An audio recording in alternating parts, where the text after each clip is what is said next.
se Hibang lungsit na sang ngay to behela Pel thang sa o bang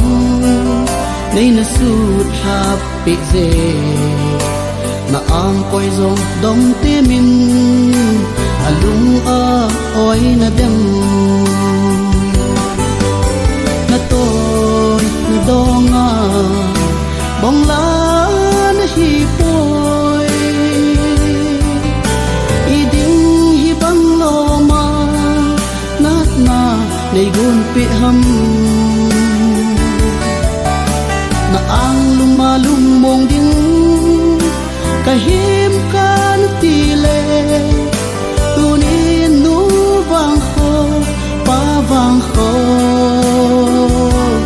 Nagaita Kalungsit LTM Zeus no nga no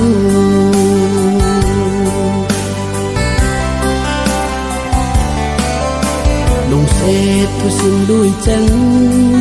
Hen na sa hello banga Ang danga chul dinga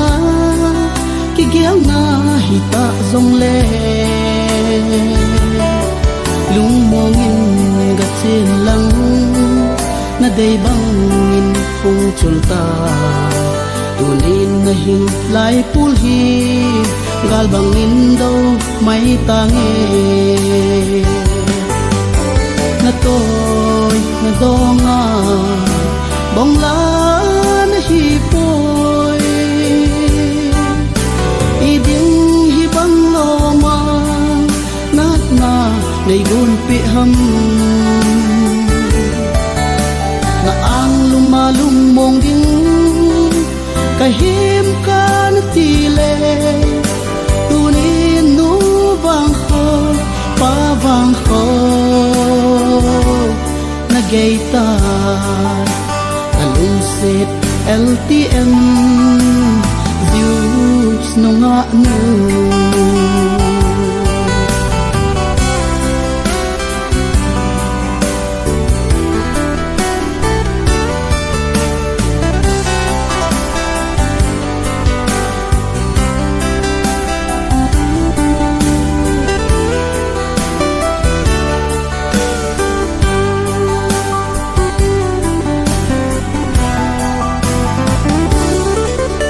Paten ho ho kung chalin tin Gole pai ngay chen hin ho Anaki hel gam tan tin Nang zong na lai gilga Heno hin titan tin Junele itin mel mung ting Analam to tang katem Na to na donga Bong la na hipoy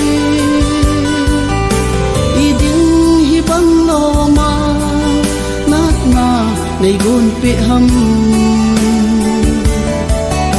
Na ang lumalumong ding Kahim ka na tile Tunin nubang ho Pavang ho Nagaita Kalungsit LTM